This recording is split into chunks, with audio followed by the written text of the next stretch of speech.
जिस तरह से प्लेन को उड़ाने के लिए जहाज को चलाना सीखना पड़ता है, देश को चलाने के लिए देश का प्रधानमंत्री बनना पड़ता है, खाना बनाने के लिए कुकिंग सीखना पड़ता है, बस या ट्रेन चलाने के लिए हमें ड्राइविंग सीखनी पड़ती है। उसी प्रकार से हमें भक्ति करने के लिए भक्ति को सीखना पड़ता है।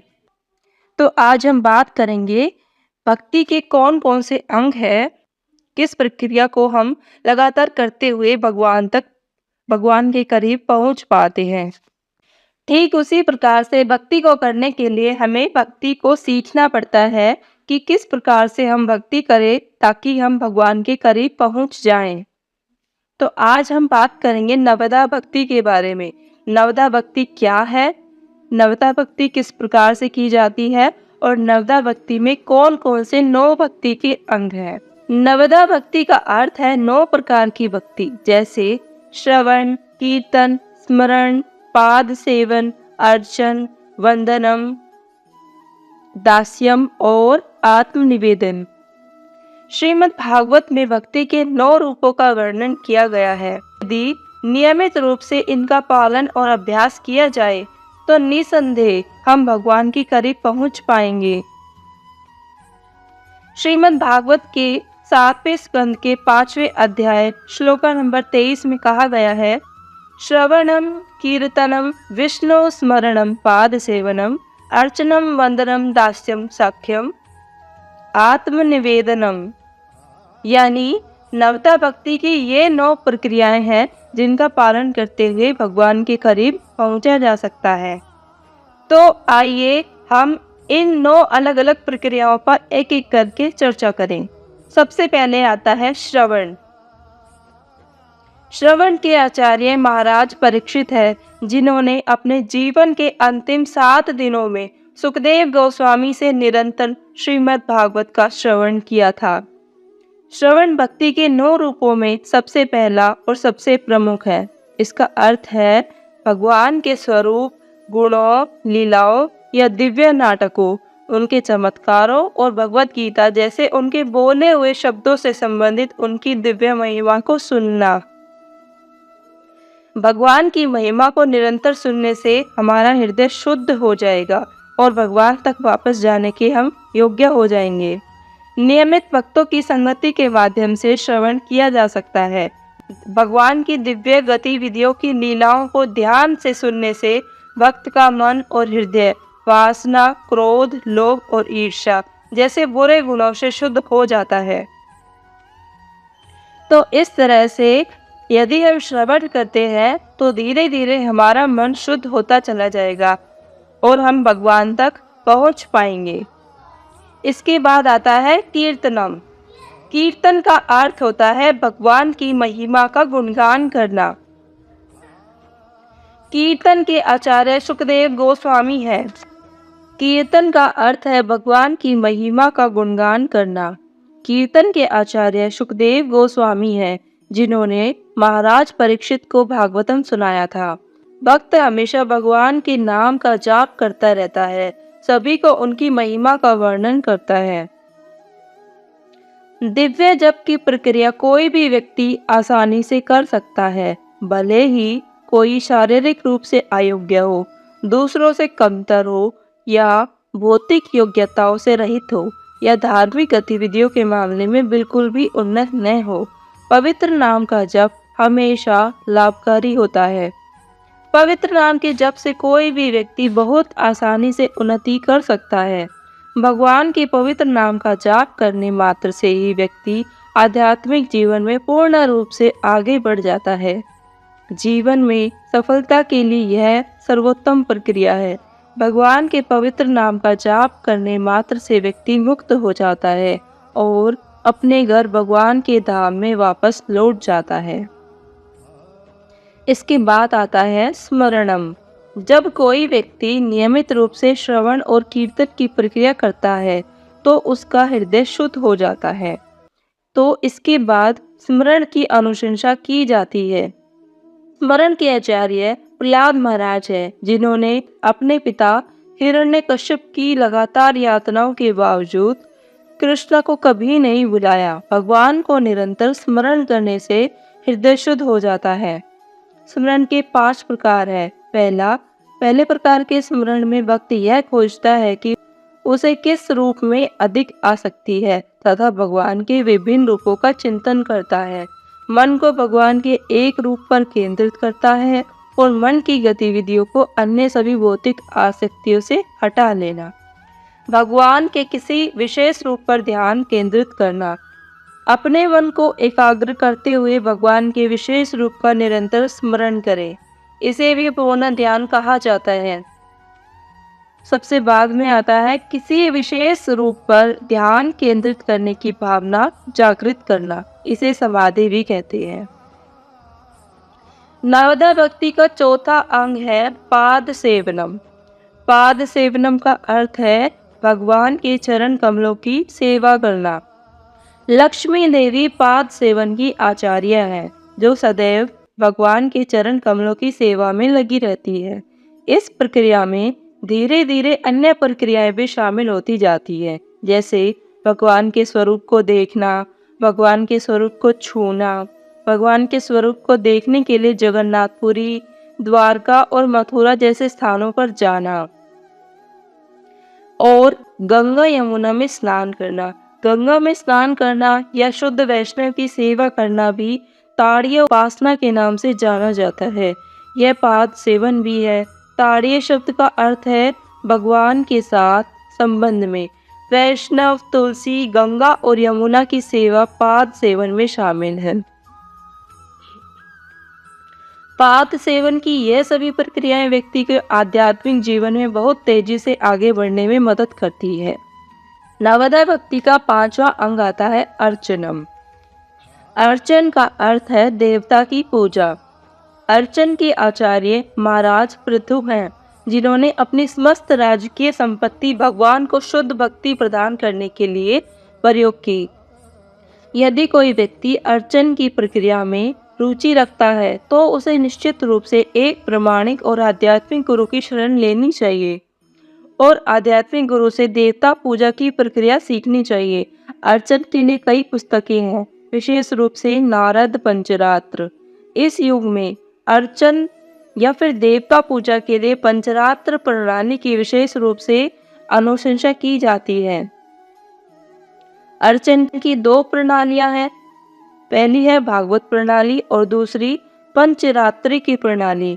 गृहस्थ भक्तों को गुरु द्वारा दी गई उचित व्यवस्था और निर्देशों के अनुसार अर्चना विधि या देवता पूजा करनी चाहिए। जो लोग मंदिर में देवता की पूजा करने में असमर्थ है, उनके बारे में अग्नि पुराण में निम्नलिखित कथन है। कोई भी गृहस्थ भक्त जो परिस्थिति वक्त देवता की पूजा करने में असमर्थ है, उसे कम से कम देवता की पूजा अवश्य करनी चाहिए और वह इस तरह से सफलता भी प्राप्त कर सकता है। गृहस्थ भक्तों को स्वच्छता का वास्तविक उदाहरण होना चाहिए। यहाँ पर देवता से अर्थ भगवान में हमारी आस्था से है। इसी प्रकार से नवदा भक्ति के 6ठे अंग में आता है वंदनम। वंदनम का अर्थ है भगवान को प्रार्थना समर्पित करना। वंदन के आचार्य अकुरा है, जिन्होंने कृष्ण के दर्शन हेतु वृंदावन की यात्रा के दौरान कृष्ण की प्रार्थना की थी। श्रील रूप गोस्वामी भक्ति रसामृत सिंधु में कहते हैं कि कोई भी शुद्ध हृदय से भगवान की प्रार्थना करता है, उसके सभी पाप नष्ट हो जाते हैं और वह वैकुंठ धाम में प्रवेश करने का पात्र बन जाता है। सबसे महत्वपूर्ण और सुंदर प्रार्थना है हरे कृष्ण महामंत्र। हरे कृष्ण कृष्ण कृष्ण हरे हरे, हरे राम राम राम हरे हरे। इस प्रार्थना का वास्तविक अर्थ है, हे राधा कृष्ण, आप मुझे कृपा करके अपनी सेवा में लगाइए। वंदनम की 4 श्रेणियां हैं। पहला, प्रभु की महिमा का गुणगान। दूसरा, भगवान के प्रति कृतज्ञता अर्पित करना। हमें प्रार्थना के द्वारा भगवान को धन्यवाद देना चाहिए। तीसरा, निवेदन। भगवान से कभी भी कोई भी भौतिक वस्तु नहीं मांगनी चाहिए। चौथा, भगवान से क्षमा करना, भगवान से क्षमा मांगना। हमें अपने दोषों के लिए भगवान से क्षमा मांगनी चाहिए। नवदा भक्ति की 7वें अंग में आता है दास्यम। दास्य का अर्थ होता है स्वयं को भगवान कृष्ण का शाश्वत सेवक मानना और सेवक भाव से भगवान की सेवा करना। दास्यन के आचार्य भगवान हनुमान हैं, जो रामचंद्र जी के प्रिय सेवक हैं। हनुमान जी ने सभी प्रकार की कठिनाइयों के बावजूद श्री रामचंद्र जी के आदेशों का पालन किया। भगवान के प्रति सेवा ही वास्तव में भक्ति है, इसलिए भक्ति को भक्ति सेवा कहा जाता है। दास्यम का अर्थ केवल भगवान की सेवा करना नहीं है, बल्कि भगवान कृष्ण की सेवा करने वालों की सेवा करना भी है। हमारा लक्ष्य भगवान के सेवकों की सेवा करना होना चाहिए। इस तरह कोई भी कृष्ण को प्रेम में बांध सकता है। जब कोई भगवान की सेवा करता है तो उसे भगवान की दया प्राप्त होती है। हम सभी को नवदा भक्ति की दास्यम प्रक्रिया का पालन करने का प्रयास करना चाहिए। नवदा भक्ति के 8वें अंग में आता है साख्यम। साख्यम का अर्थ है मैत्री भाव से ईश्वर की सेवा करना। साख्यम के आचार्य अर्जुन जी हैं, जो भगवान कृष्ण के इतने करीब और प्रिय थे कि भगवान स्वयं उनके सारथी बन गए और अर्जुन और उनके साथियों की सेवा की। अर्जुन भगवान को अपना प्रिय मित्र मानते थे, इसलिए श्री कृष्ण उनसे मित्र की तरह बात करते हैं। मित्र शब्द का प्रयोग विशेष रूप से गहन प्रेम को दर्शाने के लिए किया जाता है। साख्यम में भक्त भगवान के करीब हो जाते हैं और उनसे जुड़ जाते हैं, इसलिए दास्यम की अपेक्षा मित्रता श्रेष्ठ है। दास्य रस से ऊपर की अवस्था में भक्त स्वीकार करता है, वह प्रभु को अपना मित्र मानता है। मैंने आज तुम्हें भगवान के संबंध का यह अति प्राचीन विज्ञान इसलिए बताया है क्योंकि तुम मेरे प्रिय भक्त और मित्र दोनों हो, अतः इस विज्ञान के दिव्य रहस्य को समझ सकते हो। इसलिए सभी को मित्रता के भाव से प्रेम पूर्वक ईश्वर की सेवा करनी चाहिए। सबसे आखिर में आता है आत्मनिवेदनम।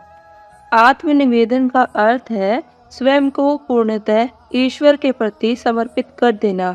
आत्मनिवेदन के आचार्य बलि महाराज जी हैं, जिन्होंने अपना संपूर्ण राज्य, अपनी सारी संपत्ति और अपना शरीर भी वामन देव अवतार को समर्पित कर दिया था। आत्मनिवेदन में भक्त का भगवान की सेवा के अलावा कोई अन्य उद्देश्य नहीं रह जाता।